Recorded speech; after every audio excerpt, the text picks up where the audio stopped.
A máa kú dédé àsìkò yìí, yóò dára fún wa lágbára Ọlọ́run. Ìròyìn fẹ́lifẹ́li náà ló dé sí ojú ìwòran yín láti iléeṣẹ́ wa ìròyìn fẹ́lifẹ́li online tv.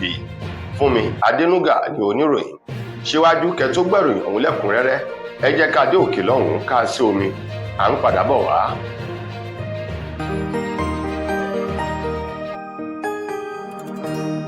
Ìròyìn fẹ́lifẹ́li TV, àjààbálẹ̀ làwọn ìròyìn ti wà, máa wò lóòrèkóòrè.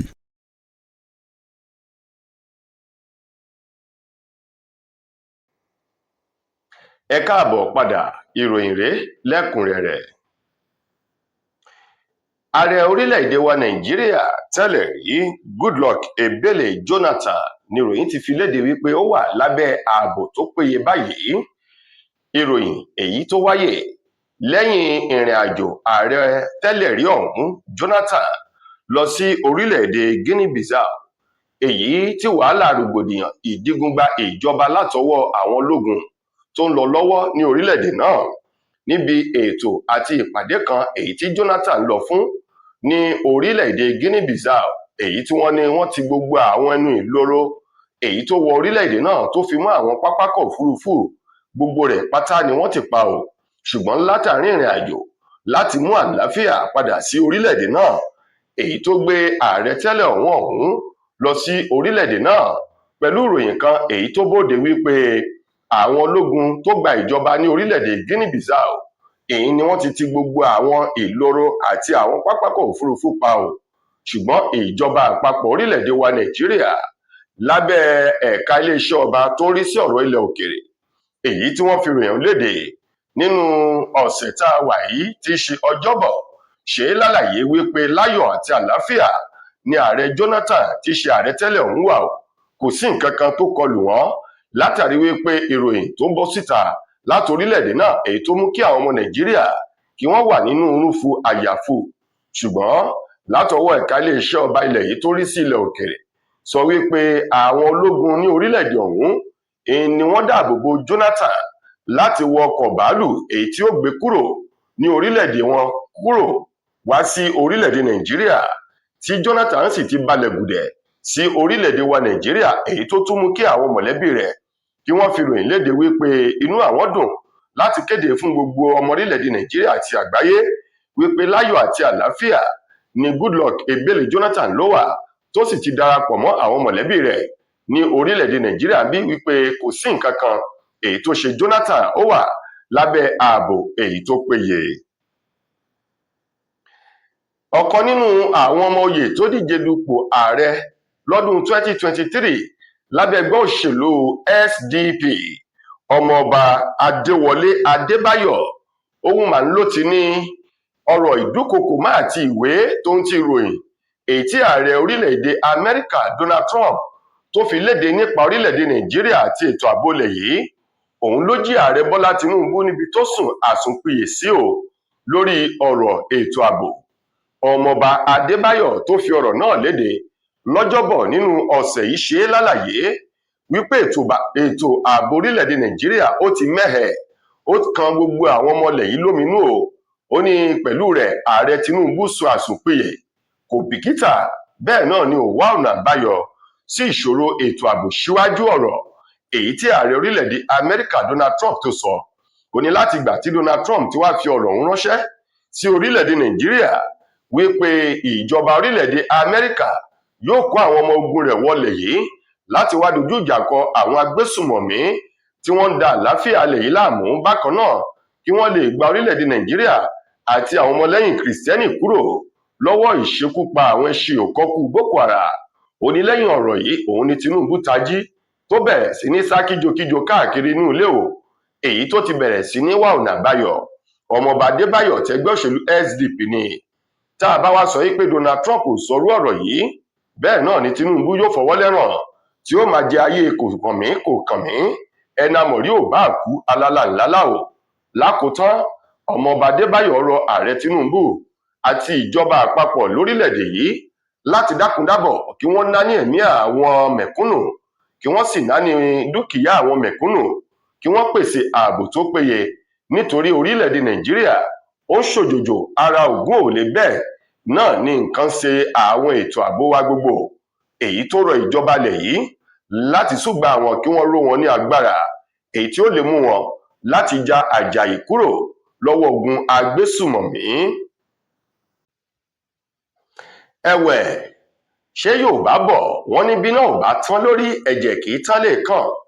Ohun gbogbo kò tíì ṣe lórí alábàáhùn ètò ààbò orílẹ̀-èdè Nàìjíríà.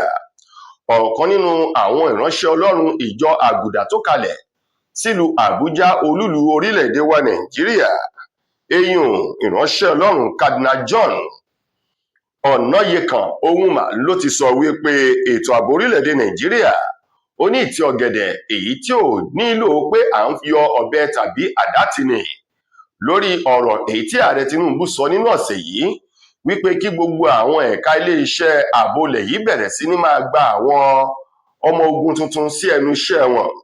Ìránṣẹ́ Ọlọ́run Cardinal John Ọ̀nàyẹkàn ní kò nílò láti gba 20,000 àwọn ọlọ́pàá tuntun tó ń ti àwọn ọmọ ogun ilẹ̀ yìí sí ẹnu iṣẹ́ o.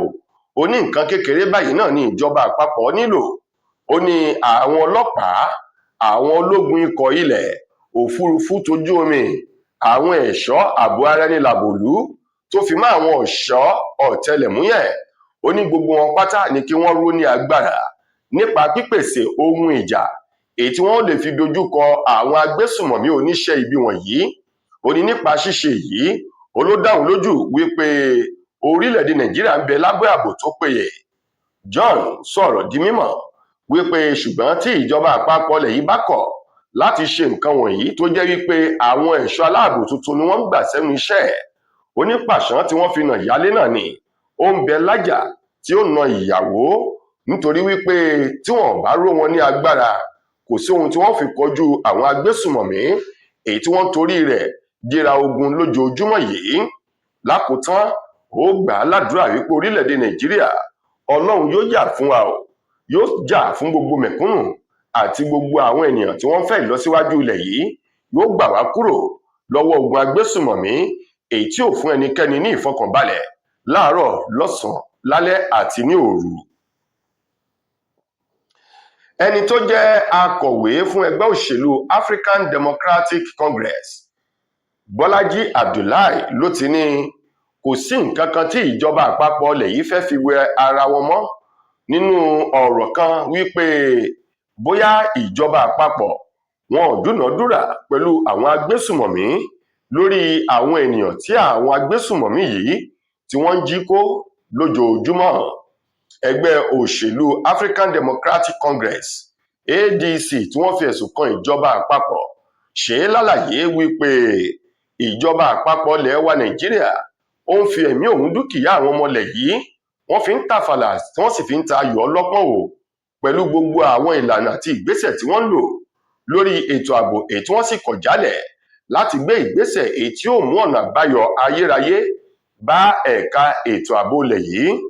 Ẹgbẹ́ òṣèlú African Democratic Congress ADC sọ wípé gbogbo àwọn èèyàn tí wọ́n jí kó òun náà ni wọ́n gbà padà láyọ̀ wọn àlàáfíà lẹ́yìn òbítíbitì owó kan èyí tí a gbọ́ àlọ́ rẹ̀, ṣùgbọ́n tẹ́nikẹ́ni ò gbọ́ àbọ̀ bóyá wọ́n sanwó fún àwọn agbésùmọ̀mí àbí wọn ò sanwó fún wọn kí wọ́n tó rí àwọn ènìyàn tí wọ́n jí kó kí wọ́n tó rí gbà padà. Èyí túmọ̀ sí wípé lótìtọ́ lódodo lábẹ́ aṣọ ní ìjọba àpapọ̀ èyí ni wọ́n ń ṣe ìdúnàádúrà pẹ̀lú àwọn agbésùmọ̀mí tí ò sì yóò rí bẹ́ẹ̀, nítorí ibi tí wọ́n bá ti ń fi ọwọ́ bo ìwà ìbàjẹ́ mọ́lẹ̀, irúfẹ́ orílẹ̀-èdè bẹ́ẹ̀ kì í ní ìlọsíwájú. Ó ní ètò ààbò yóò máa mẹ́hẹ̀, ètò ọrọ̀ ajé yóò doríkodò, gẹ́gẹ́ bí ẹgbẹ́ òṣèlú ADC bí wọ́n ti sọ̀rọ̀ náà látẹnu alukoro akọ̀wé àgbà ẹgbẹ́ òṣèlú ọ̀hún Bọ́lájí Abdullahi. Lákòótán, nínú ìròyìn wa fún ti tòní, ọ̀kan gbòógì àgbà ọ̀jẹ̀ lágboolé olórin tàkasùfé ní orílẹ̀-èdè wa Nàìjíríà tó tún jẹ́ ògbónágbòǹgbò olóòtú orin tóun náà sì ń ṣe àtìlẹ́yìn fún àwọn olórin ọ̀jẹ̀ wẹ́wẹ́, eyín tó tún jẹ́ ọ̀gá àgbà iléeṣẹ́ ìgbórinjáde Mavins Record, ọ̀gbẹ́ni Collins Ajere tí gbogbo èèyàn mọ̀ sí Don Jazzy, òun mà ló ti sọ ìdí pàtàkì tí ajá rẹ̀ kò lè padà sídìí èébì rẹ̀ mọ́ o lórí ìyàwó rẹ̀ èyí tí wọ́n ti jọ pínyà, wípé ọ̀nà àti ìdí pàtàkì tí wọ́n lè fẹ́ra mọ́. Don Jazzy tó sọ̀rọ̀ ọ̀hún lásìkò tó ń ṣe ọ̀rọ̀ kan lórí ayélujára èyí tí àwọn olólùfẹ́ rẹ̀ tí wọ́n bẹ̀rẹ̀ sí ní fi ọ̀rọ̀ wá lẹ́nu wò wípé àsìkò tí ń lọ ọdún 42 ní Don Jazzy báyìí, tí wọ́n sì ní láti ìgbà tóun pẹ̀lú ìyàwó rẹ̀ tí wọ́n ti jọ kọra sílẹ̀, wọ́n ní kò fẹ́ obìnrin míì mọ́. Wọ́n wá rọ Don Jazzy wípé kó padà láti lọ rèé fẹ́ ìyàwó rẹ̀ èyí tí wọ́n jọ kọra sílẹ̀ tí orúkọ rẹ̀ ń jẹ́ Michelle Jackson. Don Jazzy ní ìdí tí wọ́n lè fi fẹ́ra mọ́, ó ní ohun tí ò jìnnà ní onítòsí báyìí ló wà o. Ó ní ìdí tóun ò ṣe lè fẹ́ Michelle Jackson ní wípé òun náà ti padà fẹ́ ọkọ tó ti wà lábẹ́ òrùlé ọkùnrin míì lásìkò yìí, tó túmọ̀ sí wípé ìyàwó rẹ̀ tó kọ̀ sílẹ̀ yìí ó ti padà fẹ́ ọkọ tuntun míì. Ó ní òun ò ní ipá àti agbára o láti ba nǹkan tó ń dajẹ́, òun ò sì lè lọ fà á kúrò lábẹ́ òrùlé ọkùnrin èyí tó ṣẹ̀fẹ́, bí kò ṣe wípé òun yóò gbà á ládùúrà fún wípé Ọlọ́run yóò ṣe ilẹ̀ ẹ̀bẹ̀ ní ilẹ̀ ìrọ̀rùn fún un. Wọ́n wá béèrè lọ́wọ́ Don Jazzy wípé nígbà wo ni yóò tó fẹ́ ìyàwó míì. Ó ní lẹ́yìn tí òun pẹ̀lú ìyàwó òun Michelle Jackson èyí tí wọ́n ti pínyà nínú oṣù kẹrin ọdún 2021, ó ní òun ò ṣetán o láti fẹ́ obìnrin míì mọ́, nítorí wípé bóun bá gbìyànjú láti fẹ́ obìnrin míì lásìkò yìí, ó ṣeé ṣe kí iṣẹ́ orin èyí tí òun gbé dání kó má fi àyè sílẹ̀, èyí tó sì lè fa fàákájà kí oníkálukú kó tún pínyà láàrin òun àti obìnrin tuntun míì tóun bá fẹ́. Nípa ìdí èyí, ó ní ọ̀nà tí owó ń bá wọlé tóun fi ń gbọ́ bùkátà òun ni òun yóò gbájúmọ́ èyí tí ṣe iṣẹ́ orin.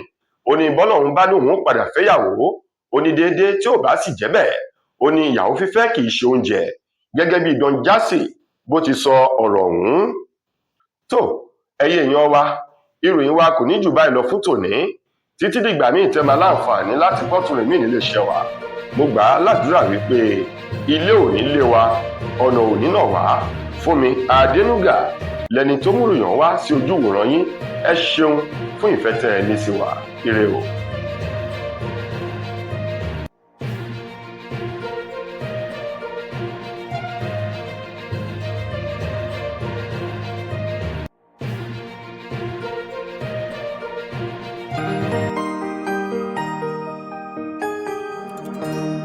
Ìròyìn Fẹ́lifẹ́li TV àjààbálẹ̀ làwọn ìròyìn ti wà, máa wò lóòrèkóòrè. Mo kí gbogbo ojú tí wò mí ti ń gbọ́ mi jákèjádò orígun mẹ́rẹ̀ẹ̀rin àgbáyé. Orúkọ mi ni Ambassador Àkànfẹ́ Ìwò tí mo jẹ́ agbẹnusọ fún iléeṣẹ́ X2 Ultimate Herbal International Limited. Níléeṣẹ́ wa bí láti màmọ̀ dájú nǹkan kan tí eléyìnbó ń pè ní health is wealth, ìlera lọ́rọ̀. Kì í ṣàfẹnujẹ́ nìkan tá a bá ń gbọ́ ní sétí, torí gbogbo lọ́gbọ̀n àwọn èèyàn ni wọ́n ń kojú àìsàn tí a pè ní ìfúnpá gíga. Ìdí nìyí tí iléeṣẹ́ X2 Ultimate Herbal fi ṣètò oògùn ìfúnpá gíga fún ní powder àti ní olómi. Kò tán síbẹ̀, oògùn ìtọ̀ ṣúgà ó wà ní iléeṣẹ́ X2 Ultimate Herbal International Limited ní powder àti ní olómi. Òun náà lẹ̀ ń wò yìí. Oògùn ọ̀pẹ́ ẹ̀yìn wà tí a ti ṣe lọ́jọ̀ fún ẹni tó bá ń kojú ọ̀pẹ́ ẹ̀yìn torí gẹ́gẹ́ bí ìṣòro. Iléeṣẹ́ wa níbí ní oògùn ẹ̀ tó lè bá wọn tán rẹ̀ lójú ọgbọ́n. Bákan náà, ogunlọ́gọ̀ àwọn èèyàn ni wọ́n jẹ́ oníbìísí tí wọ́n ti rora wọn pín wípé Ọlọ́run ò lè ṣe, ṣùgbọ́n tó jẹ́ pé àìsàn kan sómìíràn ní kọjú ọmọ bíbí wọn. Ó wà ní iléeṣẹ́ X2 Herbal International Limited.